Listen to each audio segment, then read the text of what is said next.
ओम शांति। ये संसार एक सुंदर खेल है। हम सभी इसमें खिलाड़ी भी हैं, साथ में मेहमान भी हैं।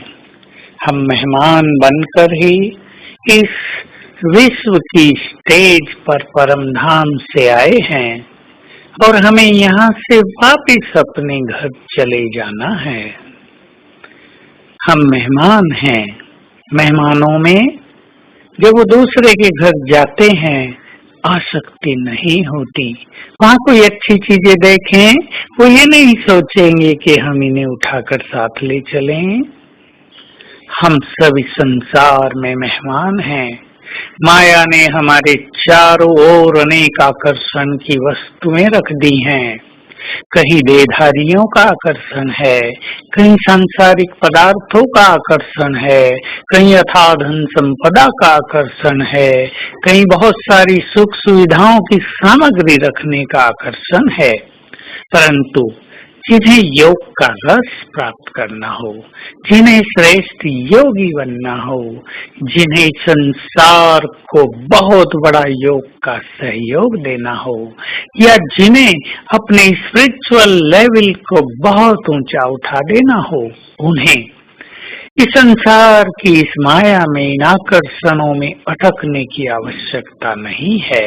भले ये बड़े लुभावने हैं, ये बड़े प्रिय लगते हैं। दूसरों के घरों में हम बहुत सारी चीजें देखते हैं तो हमें भी उसके लिए आकर्षण होता है। परंतु ठीक है, ये सब चीजें आवश्यकता की हैं, इनसे हमारी शोभा भी बढ़ती है।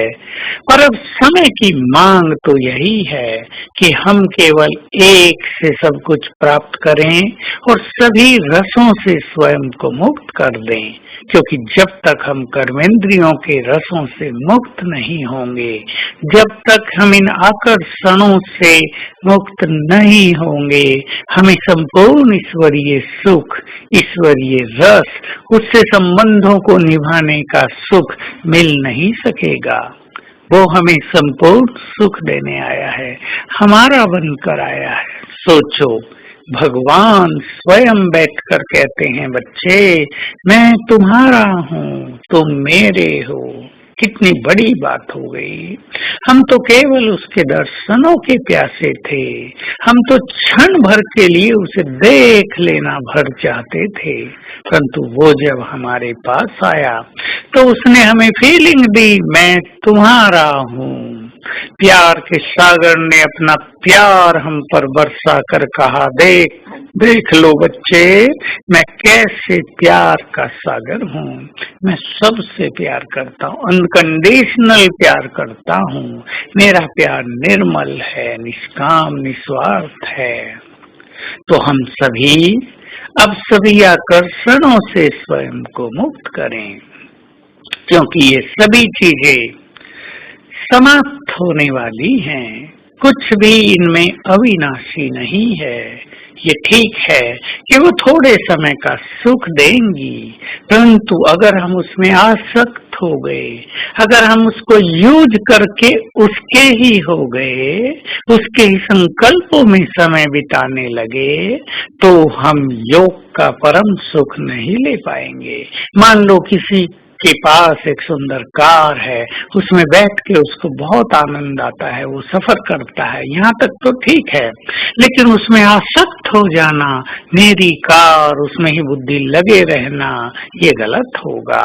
मान लो किसी को कोई विशेष तरह का भोजन बहुत अच्छा लगता है, उसके बनाने में, उसके खाने में, उसकी तैयारी करने में ही समय बिता देना, तो ये संगम युग का अनमोल समय यूं ही बीत जाएगा। तो आइए हम अपनी बुद्धि को चारों ओर से डिटैच करें। हमें महान कार्य करना है। जिन वस्तुओं को हमें छोड़ कर जाना है उनसे अनासक्त हो जाएं। यूज करें पर अनासक्त भाव से यूज करें, तो वही चीजें हमें बांधेंगी नहीं, हमें सुख प्रदान करती रहेंगी और हमारे ईश्वरीय मार्ग में हमारी सहयोगी भी बनी रहेंगी। तो आज सारा दिन इस स्वमान का अभ्यास करेंगे। इस विश्व ड्रामा में मैं हीरो एक्टर हूँ और इस संसार में मेहमान हूँ। अपने को देखें, मैं आत्मा तो परम धाम से आई हूँ इस देह में। प्रकृति की कुटिया में बैठकर आंखों के द्वारा इस संसार को निहार रही हूँ। मैं तो इस देह में गेस्ट हूँ। बाबा भी इस धरा पर आए और मुझे भी साथ में लाए हैं। आज इसकी फीलिंग करेंगे, बाबा के साथ मैं भी हूँ, उसकी शक्तियाँ मेरे साथ हैं। ओम शांति।